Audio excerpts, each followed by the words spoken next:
Hey guys, my name is Louie. I struggled with addiction for 17 to 18 years, from about the time I was 17 years old to about the time I was 34 years old. I ended up getting sober about 3.5 years ago. Along the way, I got help and support from a lot of truly great people, both healthcare professionals and also my brothers and sisters in addiction. And life is good now. Never been happier. It's truly been an amazing transformation. As I reflect on things, I realize how much suffering I put myself through, how hopeless and lonely I once was, and also how much suffering I'd caused those around me, loved ones and friends and other people who cared about me. I encountered a lot of people along my journey who helped me, and part of being of service is helping others, paying back what others did for you early on, or paying it forward depending on your perspective. My goal is to reduce the overall suffering on our planet by sharing both the experiences that I've had and some of the things that I've learned, both pre and post sobriety. The idea here is that sharing these things will help people to start their journey towards sobriety or ease that journey, since it's very painful and difficult in the beginning, or maybe help those who have already started the journey to stay on the path. That being said, if you find this insightful, please review it, rate it, share it with others. I'd like to touch as many people who are struggling with addiction as possible. There are others out there who deserve to not suffer. Other people deserve true happiness and a fulfilling life. Oh, and regarding the name of the podcast, some of you may think that the name is odd.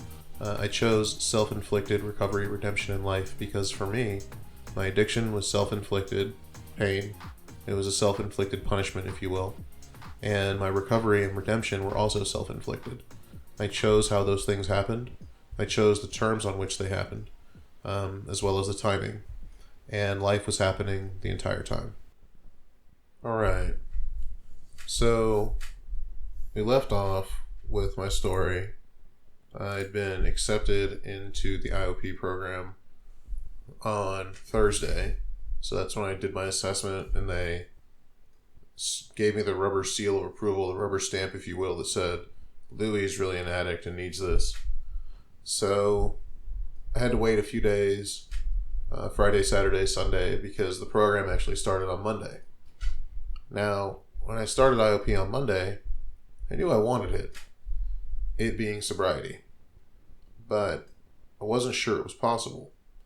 And the reason I wasn't sure is because I had failed so many times. But what I didn't know was, this time around, I would be successful for a couple of different reasons, I think. First of all, I was desperate, right? I was willing to do whatever it took to achieve sobriety. And the other thing was, I wasn't trying to do it by myself, for once. And I think that's very suspicious. I had failed so many times before this, and I was trying to just do it by myself. I was trying to do it cold turkey, white knuckle it, whatever. And I didn't involve anyone else. I didn't have a support system. There was no social interaction. It was just me alone in my head, with just me and my willpower. And then the one time I tried to get help from others, the one time that I surrounded myself with like-minded individuals and people who had successfully achieved what I so desperately wanted, it worked. So IOP was 6 weeks long. The way it would work is, after work, I would go there for 4 nights a week, Monday through Thursday. And we would take a urine analysis, a piss test, and we would listen to lectures, and we would share our experiences with the group. So there was a group of us who were all brand new to sobriety. And then on a couple of nights a week, the back end of the meeting, the whole night was like 4 hours long. So the last 2 hours or the last hour, we would have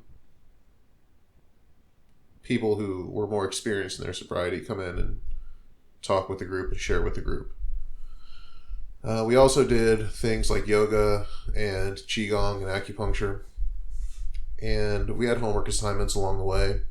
One of my assignments was to create a program to work afterwards, after we graduated from IOP, to stay sober. So I tried some different meetings, and I ended up settling on an MA meeting which is a 12-step program for marijuana addicts. In addition to that, I would attend aftercare meetings that were facilitated by the same clinic that ran the IOP program. I got a sponsor. I worked the steps. I would also go to AA from time to time, but the aftercare at the IOP clinic and MA were kind of my staple. Because for me in the beginning, it started with smoking pot. I love that shit. It isn't good for me, and I don't have any control. And I know that, and I acknowledge it. But that was my go-to. Like every morning, I'd wake up and I'd start doing that within 3 minutes of being out of bed, and I'd do it all day long until right before I went to sleep. So MA made a lot of sense for me. So after IOP, I kept going to meetings. And the reason was I was going to meetings out of fear. Because I had this deep-seated fear and anxiety in my heart and in my soul that my addiction would beat my ass again and make me a slave again. I was scared of my addiction causing me to burn my hand on the stove over and over again, even though I knew that stove was hot. So going to meetings does different things.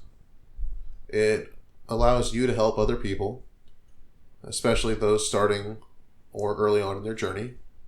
But when you're more experienced in your sobriety, the other thing you get out of it, so you get to help people, right? By showing them there's hope. But it also gives you fresh pain. And what I mean is, we see people who maybe haven't quite started their journey all the way yet. You know, maybe they're not convinced they want this or they need this. Or maybe they're early on in their journey. And it reminds us of what it felt like to burn our hands on the stove over and over again. The pain and the hopelessness. Addiction's funny like that. You know, over time, left to our own devices, we only remember that it made us feel good. But we have a tendency to forget the pain that it causes. And seeing other people who just are bringing themselves out of that pain, and then hearing them talk about it, it reminds us. You hear people say things and express feelings and share stories, and it's like, oh yeah, I remember that. That was terrible. That sucked. And I've had more than enough of that for the rest of my life. So as I moved through the first 6 to 12 months of sobriety, I became aware of what a smoking hole my addiction had left in my life. Let me elaborate on that. So I had very few relationships that weren't based on using an addiction. And I had almost nothing in my life that was fun, that I enjoyed, that made me happy. So maybe 9 or 10 months in, I rediscovered paintball. Paintball, like shooting balls of paint at people, when a buddy of mine invited me to his 10-year-old's birthday party. And I rediscovered it, and I rediscovered the fact that it made me happy in my heart and soul.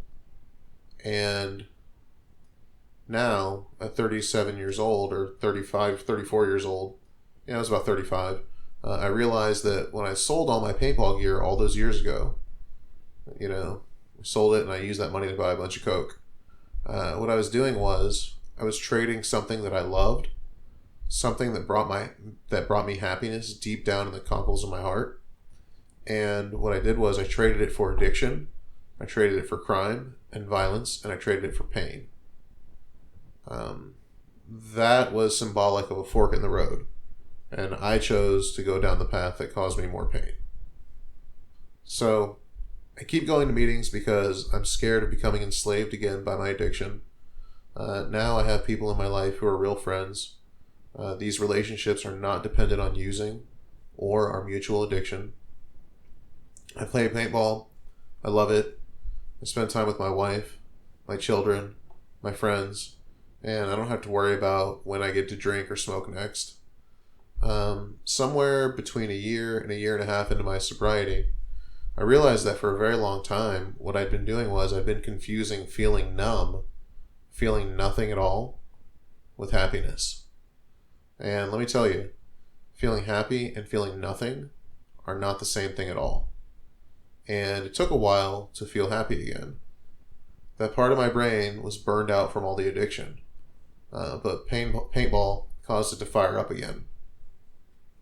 And it took 9 to 10 months for that to happen, for me to start having fun and enjoying life again. I was kind of emotionally flatlined until that point. So for those of you that are still feeling emotionally flatlined, hang in there. Um, it'll get better, I promise. So in the beginning, I was barely hanging on because I'd forgotten how to have fun and feel happiness without chemical input, in my case, weed and alcohol. Um, a good analogy or way to describe it is it's like that part in the action movie when the explosion goes off and the hero gets flung over the edge of the cliff, and he grabs like a bush or something sticking out of the side of the cliff, and he manages to scrabble with his hands at the edge of the cliff and hold on and not fall. And as he's scrabbling with his hands, he rips out like a fingernail or two, and his fingertips are bleeding. And that was how it was in the beginning. And what I mean is, that was how much I was barely hanging on. But as I got further along in the journey, a couple of things started happening. First of all, good things in my life started to happen. I started to have fun in many different ways. And I started to feel better about myself. And I also gained emotional tools to help me deal with these emotions that I've been numbing for the longest time. And the scale tipped. And what I mean is, imagine this. Imagine a scale, and on one side is addiction, and on the other side is sobriety. So it's got two different plates, right? And when I started the journey, the addiction side had much more weight on it. And the farther I got, and more good things would happen, every time a good thing would happen, a weight would get added to the sobriety side. Until finally the sobriety side of the scale was much, much heavier than the addiction side. And as I moved farther down the path of sobriety, it was apparent that I'd gained a life that was so much richer that going back to my old ways wasn't even an option because of all the things that I would have to give up. Also worth mentioning, my psychiatrist turned out to be right about my mental health issues being induced by my addiction. I quit smoking and drinking, and in about 14 months, we started tapering off all my medications. And by 16 to 18 months of sobriety, I wasn't taking anything anymore at all. The damn doctors, they think they know everything. And then this happens, and it confirms that they know everything. Now, I've been in sales for a long time. I spent some time in military school. So motivational talks of differing types and levels of intensity are near and dear to my heart. I joke that I'm that asshole who runs from his car in the parking garage all the way to his cubicle in the morning with a bayonet screaming, "Kill, kill, kill." Now, all of our motivations are different. For me, I knew I had a problem when my actions, which were driven by my addiction, conflicted with my morals and values and principles. So we all have our different reasons for pursuing sobriety, our different motivations. For me, I needed to be the best person I could be, physically and emotionally healthy. Because if I could do that, I could be the best father and the best husband and the best provider that I could be. And that's really what I valued, was those things. So the values and principles that were being compromised by my addiction were being a good provider, and being a good father, and being a good husband. I wouldn't rank those things. I would think they're all equally important. Now, you can't do those things when you're focused on getting high and drunk all day. You can't do those things well when you're focused on being selfish. So it's important to work a program. What I've noticed in the last 3.5 years is that when you hear someone talk about relapse, frequently it begins with, "I stopped going to meetings," or "I stopped working my program," or "I stopped doing whatever." In other words, they stopped doing what they needed to do to stay sober. Now, based on my age, you guys already know I'm a product of the 90s. I don't know how many of you guys remember Jackass on MTV. Johnny Knoxville, Steve-O, all those guys. I once saw an interview with Steve-O from Jackass. And he said something to the effect of, "Working a program is like keeping the refrigerator plugged in. We are the refrigerator, and we have to stay plugged in by working our program. And if we don't, everything in the fridge spoils and rots. So it seems to me like when people stop working their program or going to meetings, from there it's only a matter of time before the food inside goes bad. And what that translates to in my mind is we forget the pain. And then we only remember how using feels good. Or maybe we don't remember how it feels good, but maybe we remember how it allowed us to avoid feeling bad. So for me, I go to meetings out of fear, and going to those meetings exposes me to fresh pain, and it reminds myself of the crazy things I used to do in the name of feeding my addiction, like hiding in my bathroom smoking while my kids would knock on the door wanting to play with me, but not being high enough to spend time with them. That one really breaks my heart. A lot of times when I talk about that, I actually cry. And it galvanizes my resolve to not go back to that. Or another memory that I'll never have to go back to is having to smuggle clean piss into a drug test clinic to pass a drug test for a job that I've already earned, right? Or going to the bar at lunch and drinking and then getting high on the way back and running the risk of losing my great job and not being able to provide for my family because I got fired because I smell like weed and alcohol when I get back to the office. All because I'm an addict.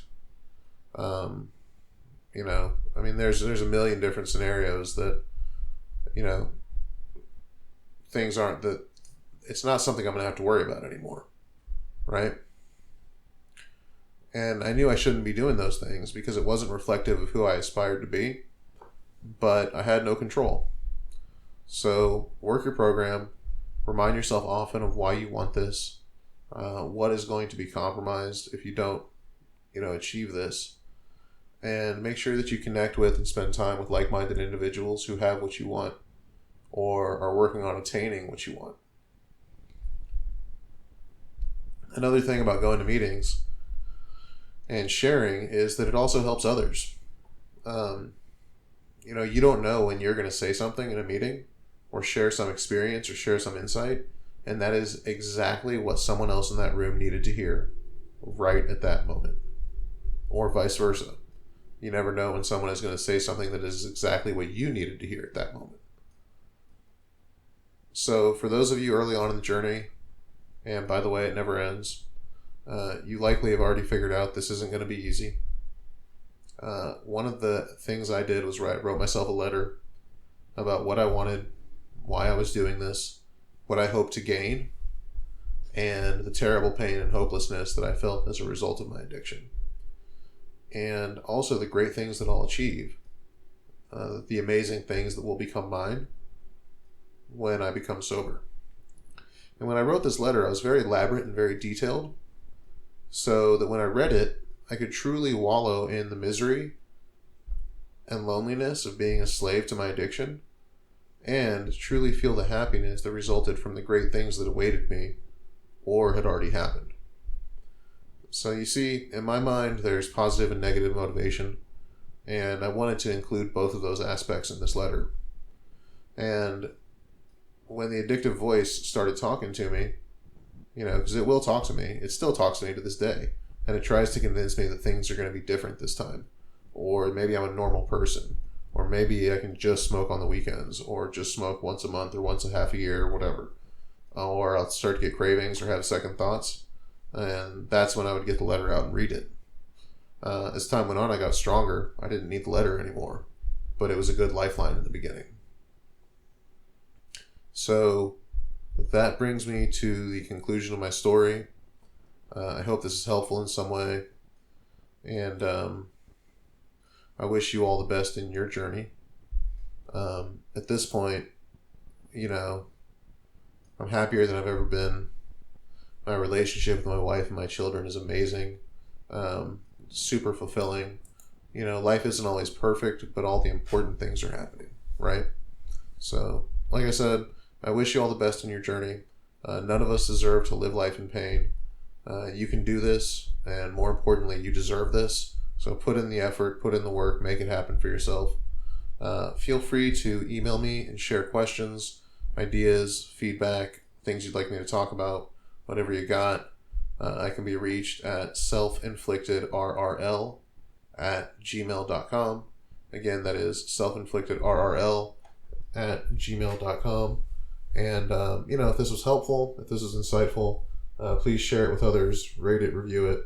I want to get it out there to as many as possible. That's all I got for y'all. Have a good day, night, morning, whatever.